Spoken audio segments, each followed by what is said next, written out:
amounts of solute, but high amounts of water. So water goes from regions of higher to regions of lower across our cell's membrane. One of the easier ways just to not get screwed up with it is water always goes to the hypertonic environment. You just need to figure out which one it is, right? Water will always go to the hypertonic environment.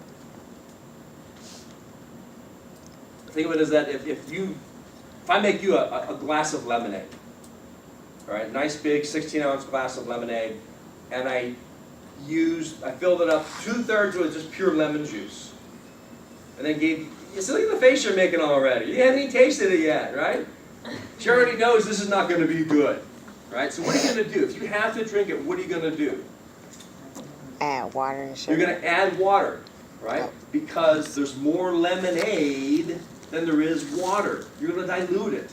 That's what water's trying to do. It's trying to reach an equilibrium, actually. It wants the same number of its buddies on both sides of the cell membrane.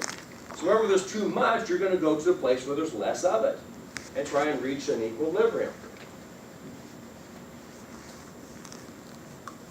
Well, let's put this in a real-world application. See if some people remember this little story. Years and years and years and years and years ago, where the console game Wii first came out, there was a contest, and it was, hold your Wii for a Wii. Think about that. Hold your Wii for a Wii. Mm-hmm. So, what is the Wii that they're referring to? All right, hold your pee, and you win a Wii if you hold your pee. It was a drinking contest. It was drinking water. That was it. So they had a bunch of people sign up for the contest. They started drinking about 125 mils every 15 minutes. So they would consume about one of these about every 15 minutes. And the last person to have to go to the bathroom won. They won the game.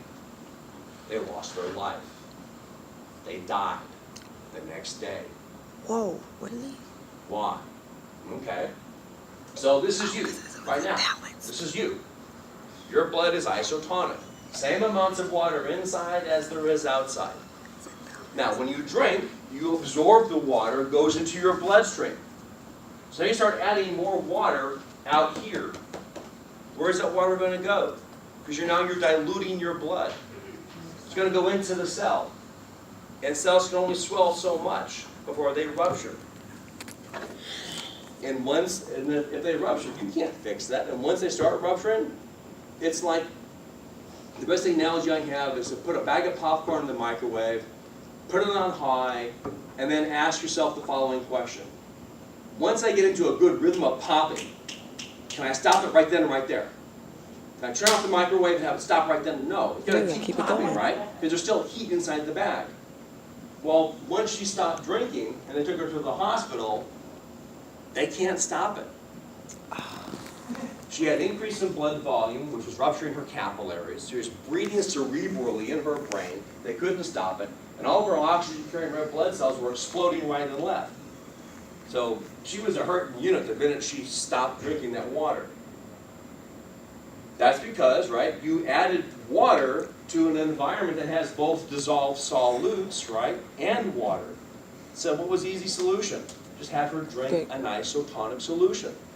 Put a little salt in the water. Put a little sugar in the water.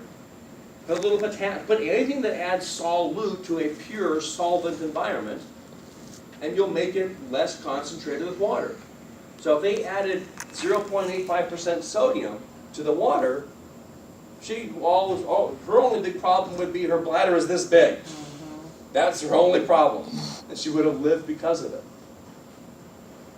This is why the basics of biology is important for 241, because then you apply this to nursing, to being a doctor, a physician, anything that deals with putting stuff in your blood or taking stuff out of your blood. You have to be aware of how the environment will react to whatever it is you're doing.